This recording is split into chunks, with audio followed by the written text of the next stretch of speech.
if you're a coach, consultant, agency owner, or perhaps even a service provider, right? And you're currently trying to scale your business. You're maybe at 10K a month, you want to get to 100K a month, and you can't really figure out what is the best way, what needs to be done, what funnel maybe I need to optimize, or what needs to happen in my business in order for me to scale to 100K. Maybe you're somebody doing 5K and you say, hey, I want to get to 20K a month. And you can also figure out what needs to be done. Or maybe perhaps you're hitting 1 million a year in your actual business and you're like, hey, I want to get to 10 million. What needs to happen, right?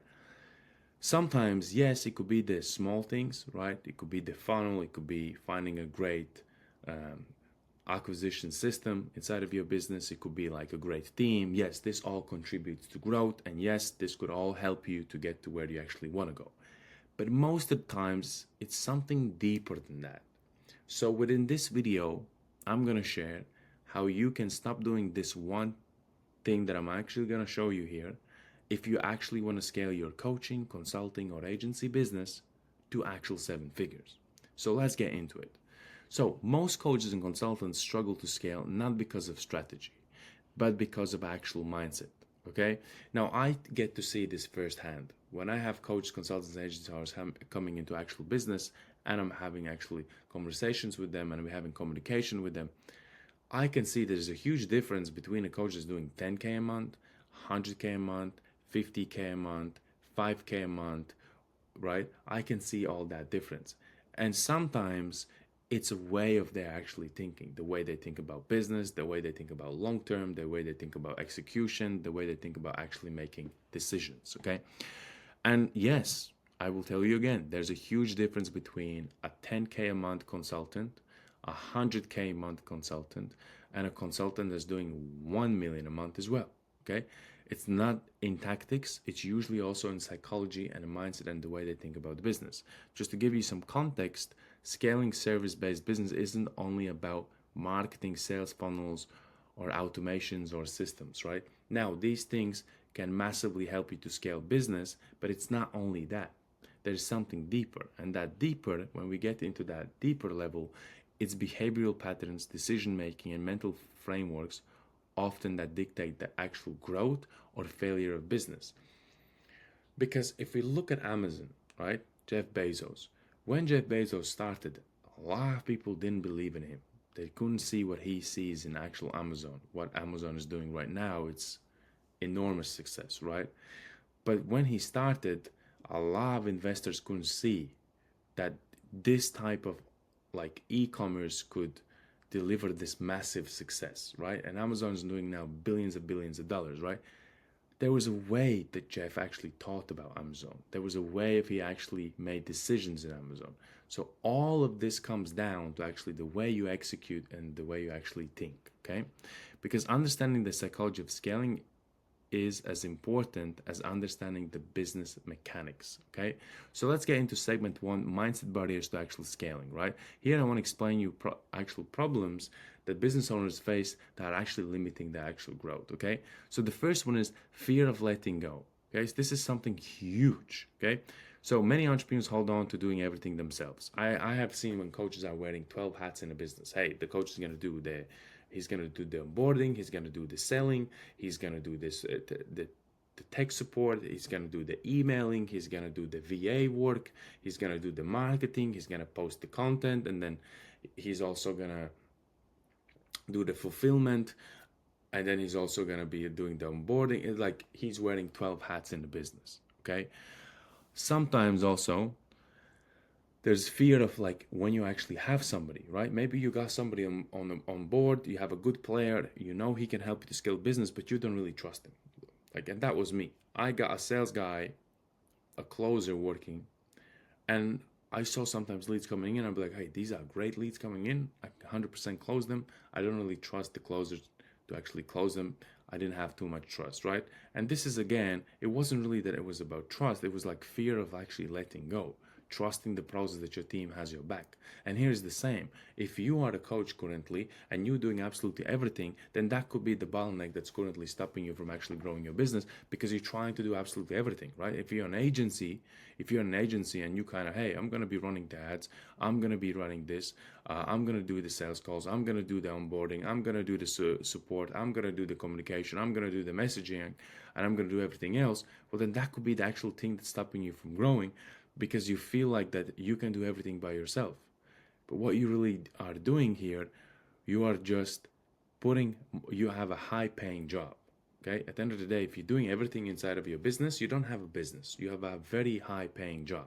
And if that job is, even if your business is not making revenue, then you have a very high input inside of your job, which is not giving you the same output that you are actually looking for, right? So you need to think about, what are the things that you can actually delegate, okay? What are some things that you can give to somebody that they will help you to do, okay? So, and this is how you also need to be thinking about business. It's like, hey, let it go, build the trust, and even if you fail, you can readjust the scope, you can come back, you can adapt, you can learn from it, and you can get better. Okay, my biggest fear was exactly the same: letting go, trusting others, letting others come into the business and scale the business with me. Okay, so this problem is called control attachment and perfectionism. Okay, so when you want everything to be perfect and you really want the control. Okay, but usually this is really sabotaging your business. It's sabotaging the business, and it's also going to be burning you out. And this is the limit that limits the delegation and actual growth. Okay, then the next one is imposter syndrome, right? Feeling unqualified to charge higher rates or take on bigger clients, right? And I have seen this as well. Usually it comes down to self-doubt. I have seen that, hey, you're offering a 3K offer, we're gonna be offering the same offer, which is gonna be offering to a higher tier market. So instead of full-time dads, we're gonna be like full-time dads CEO. So CEOs that are full-time dads. And instead of doing 4K, we're going to be asking for 10K. And then a coach is like, well, I don't really think I can deliver, because they're going to be expecting something different. But what we really are doing, we are just going into a different tier market, right? It's the same offer. We're doing everything the same. We're just delivering it to an audience that will appreciate it much more. Okay. And usually I have also seen resistance in that, where coaches like have the self-doubt, right? They don't believe in their skill set. They believe that, hey, I can't charge for something that I don't know, right? And when you feel unqualified to charge higher rates or take on bigger clients, also sabotages the business growth as well, right? And this effect is undervalued services and stagnant actual pricing. Then we move into scarcity thinking, right? Focusing on short-term clients instead of long-term growth, right? Where you're thinking about how can you take in more clients, but instead of actually thinking about systems, like how can I build an actual system inside of the business that can give me the long-term growth that I'm looking for? How can I have a client acquisition system right now, and maybe it's going to take me 4 to 5 months to figure out how can I actually build it, but in the long term it will deliver more impact than just focusing on what I'm doing right now, which is getting like the short-term clients just for short term, right? That also is a big one, right? So this risk aversion, fear of losing revenue, because when you're figuring things out, and also when we're going in short-term clients, right, versus long-term growth, this also like comes down to actually investing in business as well. Okay, so overworking and burnout, under investment in scaling systems, this is the effect that it gives you when you have risk aversion, fear of losing revenue. Then let's move into segment 2. Okay, this is the behavioral patterns of successful scalers, which I get to see also at first hand when people are coming in, right? That's where I told you there's a big difference between a consultant, coach, or agency that are doing 10K a month and that are doing 100K a month and that are doing 1 million a month. Okay, so key factors: abundance mindset. Okay, so viewing opportunities as limitless rather than actual scarce leads to higher pricing confidence, strategic investments, and collaborations, right? So looking at actual opportunities, every opportunity comes, even when it's failure, they're looking at it as an actual opportunity to learn, to understand the feedback, to view opportunities as limitless, right? There's limitless opportunities in the market. Hey, I can find a partner, I can find the right person, I can find a win-win situations. All of this leads to having more opportunities because you are viewing opportunities as limitless. Next one goes to delegation and team trust. So this one comes down to letting others handle tasks that don't require their unique expertise. Okay, so this means you are actually hiring people inside of your business, and you are giving them to actually take care of certain tasks where their expertise matches, right? Instead of you doing all the tasks, you are a team player and you trust your team to deliver. Okay, and this also is something big. Like what I don't see in coaches that are doing 10K a month are usually coaches that don't want to give the chance to actually build their teams. And so this goes into hand to psychology, shifting from I must do it, I focus on what drives the actual growth, right?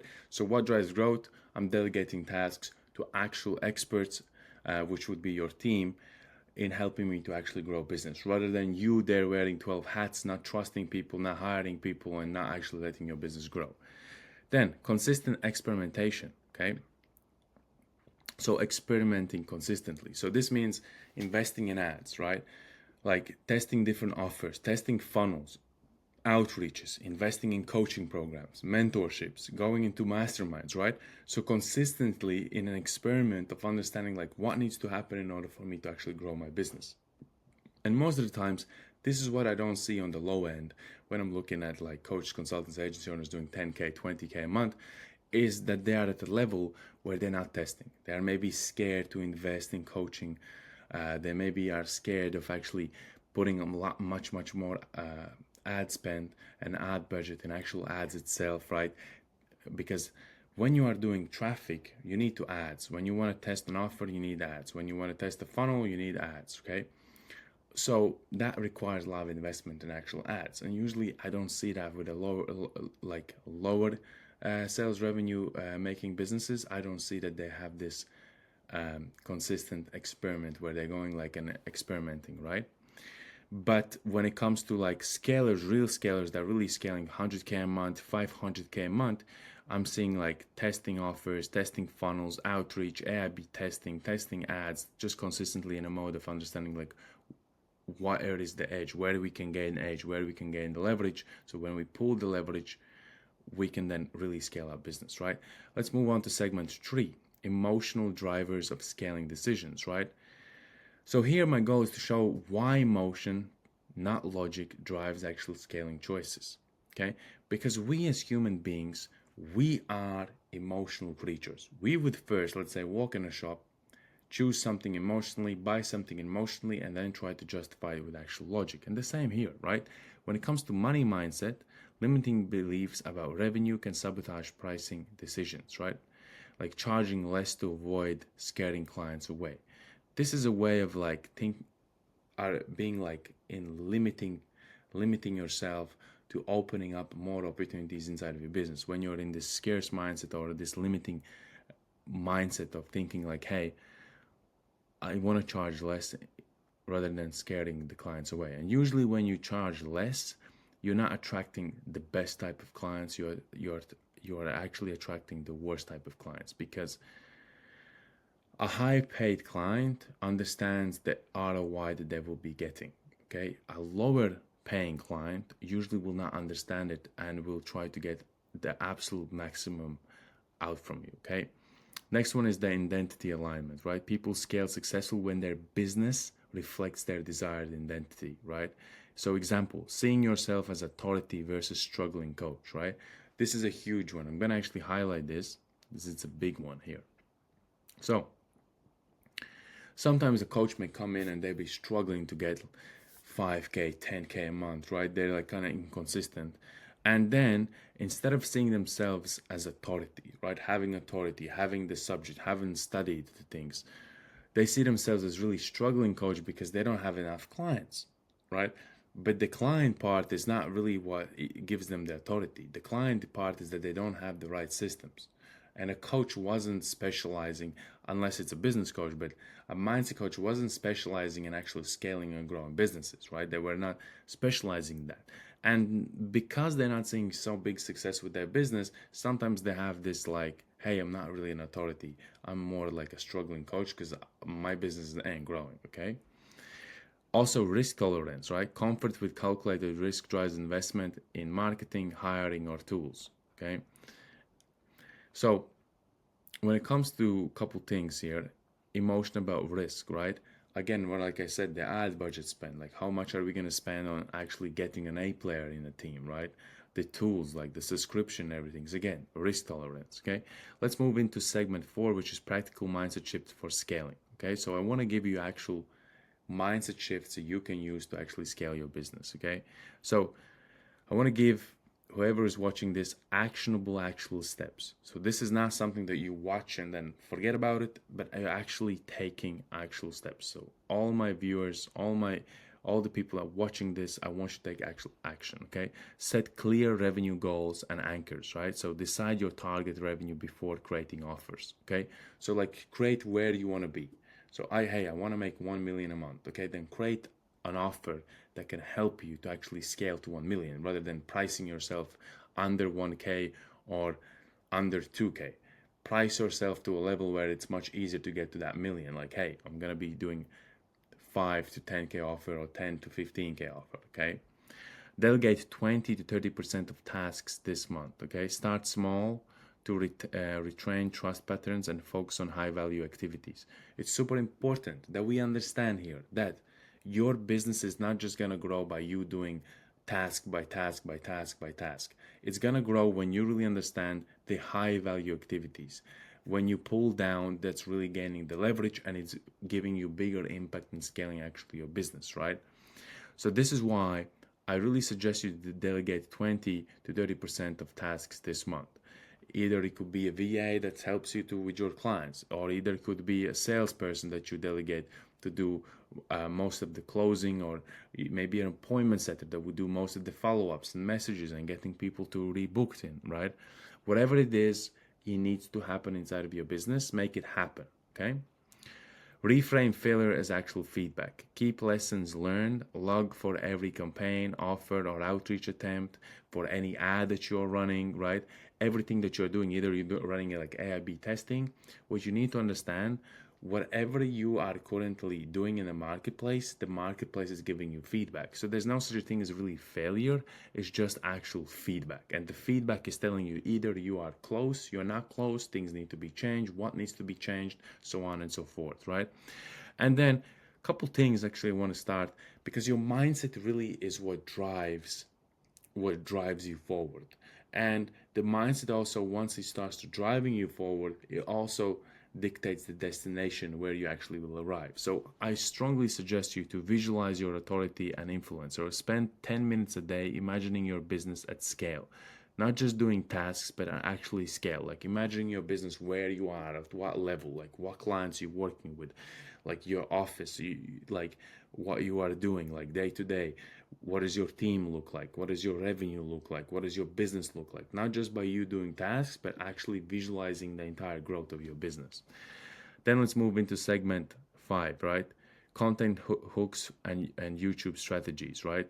Apply psychology concepts to attract actual viewers, right? If you are doing like social media content or any posts, then you need to start to be applying psychology concepts to actually attract viewers. This is something I want to give you actually as a bonus. So use curiosity-based titles, right? Like why 90% of coaches hit growth ceiling and how to break it.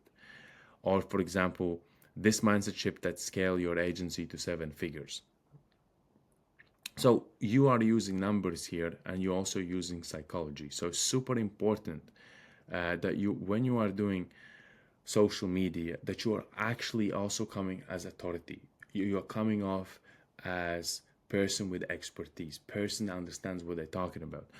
And so if you are in a scarce mindset and you kind of really strongly believe that you're a struggling coach, then also your headlines, your copy, what you're going to say is all going to resonate. And because you're going to use that struggling coach identity, that's what's also going to align with everybody else, and this is where you're going to be really struggling scaling your business. So you need to align yourself as authority, as a high individual, and this is where you go in and you can use curiosity-based titles and headlines like why 90% of coaches hit the growth ceiling and how to actually break it, or the mindset shift that scales your agency to 7 figures. to break down the complex idea into short, digestible segments, right? So, for example, 60-second mini mindset tip videos, like mixed stories and actual frameworks, like personal stories, psychological principles, and actionable actual tips. All of this can be done inside of your content as well, because your content really reflects of how you think about yourself, how you think about your business. And if you're really there thinking that you're struggling coach, that also is going to reflect in your content. Okay, so it's super important that you are using headlines, you're using copy that really resonates of where you actually want your business to be. Okay, and then you use that to attract clients that you actually want, because your content really does matter. And if you're out there really are the struggling coach, being the struggling agency or struggling consultant, you're not going to get to level where you want, because your mindset is already in a belief of that you're actually struggling. And if you're struggling, you're going to keep struggling. So unless you change your mindset, unless you start thinking differently about your business, nothing will actually change. So I really hope this hits home. Obviously, I made this video very short, this very training very short. There's much more I can get into, but I want to get into actual basics, because if you stop self-sabotaging yourself and you change your mindset, you change the way you think about your business, you change the way you execute decisions, the way you think about building teams, trusting your team, how to delegating tasks, how like also when we went into the practical, right? So where you have to practice like delegating 20 to 30% of tasks this month, finding either it's appointment setter, either it's a closer, either it's a VA, account manager, an ad specialist, whatever it is, you finding these people. Or if you are creating your own ad angles and then you're trying to do designs for them and creatives, then maybe you can find a person that actually will do that for you. Okay, all of this, what we went through, you need to implement in order for you to really scale your business, right? Your thinking needs to change. It must change in order for your business also to change. Now, I want to give you something very special. If you are currently a coach, consultant, or the agency owner, and you are currently really looking to get to that next level, maybe you are sitting at 10K and you want to get to 100K, okay? Or maybe you're sitting at 100K and you want to get to 200K. Then I have a short proposal for you. What we do, we help coaches, consultants, and agency owners to generate 15 to 30 high ticket clients. Now, you have to be a coach, consultant, agency owner doing minimum 5 to 10K per month and having an offer above 2K. Then what we can do, we can jump on a quick call. We will walk you through step by step of what we actually can install in your business. If we are a great fit, if we are not a great fit, we will let you know. We will also show you how you can solve your biggest bottleneck there on the call, so you're not wasting any time. And we also will show you what we would do if we were in your shoes and how we could actually scale your business. So if this sounds interesting and you're really currently looking to scale your business, then all you need to do, down in the description, you will find a link to book in a quick call. Jump on a call. We will walk you through step by step of what the actual system should look like. And obviously, if we can guarantee you results, we will guarantee you that in the next 90 days, we will get you 15 to 35 high ticket clients for your coaching, consulting, or agency business. And if we don't, you simply don't have to pay. If that sounds interesting, then go to the description and schedule that call. Otherwise, I hope this really helped you to understand more of how to actually think about your business, how to build the right mindset, how to have the right beliefs, how to have the right thinking patterns, decisions, and actual frameworks, and how to really think about your business in terms of actually scaling your business. So thank you for watching this, and I see you into my next video.